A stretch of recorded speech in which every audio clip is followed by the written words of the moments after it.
Inside the once majestic country of Cambodia, after a decade of war, history witnessed the collapse of the horrific Khmer Rouge regime.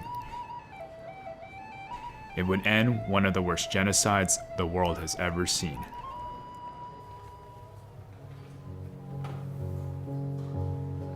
This memorial helps to ensure that the world never forgets those who died during the years of Cambodia's killing fields. Yet there is more to the story. There is the untold episode of the fate of thousands of these survivors who sought refuge inside Thailand.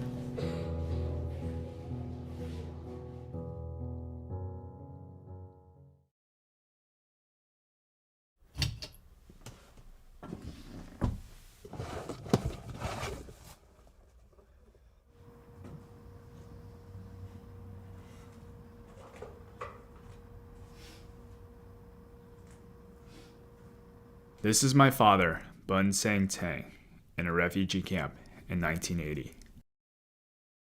I knew since my childhood that my father was a survivor of the killing fields, but I was shocked to learn that he and many thousands of others faced a more terrifying atrocity: the massacre on the Temple Mountain called Pra Vihir.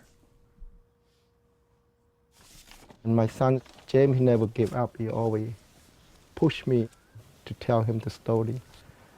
And I always say to him, I said, I don't want to relive again, just don't, So he just say, well, just tell me one time. So that's how we get here to do a documentary.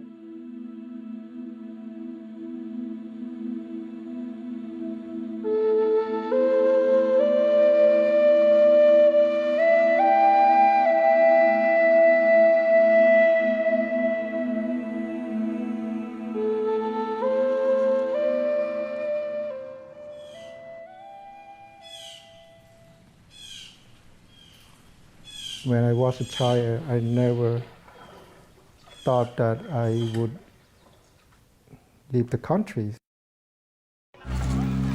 When I was in Cambodia, we have a great time before Pol Pot time. We are playing ping pong, soccer, and playing games, and go out with the friends. I was the youngest of 8 children. My family was very close. My dream was have a piece of land, build my own house with a pond, and raise my own animals, and have lots of kids. The market in Cambodia was full of good food. No one was starving before the war.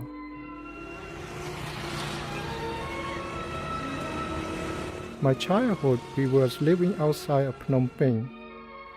Phnom Penh was a very modern city. Growing up in Phnom Penh, I lived somewhat of a Western life with refrigerator and TV. Though Tidabut Mam and my father met only recently, her story parallels his in many ways.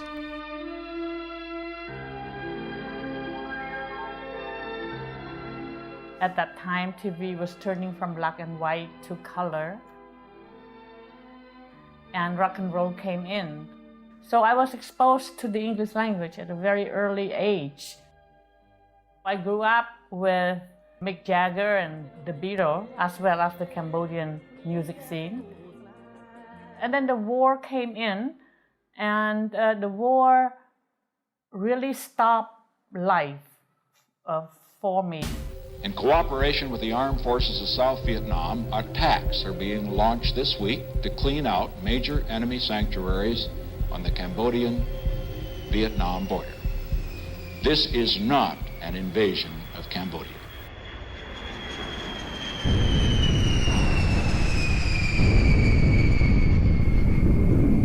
This began years of intense bombing campaigns. From 1970 to 1973, the United States dropped more bombs in Cambodia's heartland than were dropped in Japan during the Second World War. It was equivalent to 5 Hiroshimas. To escape from the bombing, my family fled west to the countryside near the Thai border. The American bombing caused enormous instability, enabling the Communist Khmer Rouge, once a small faction, to gain power. Its leader, Pol Pot, envisioned an agrarian revolution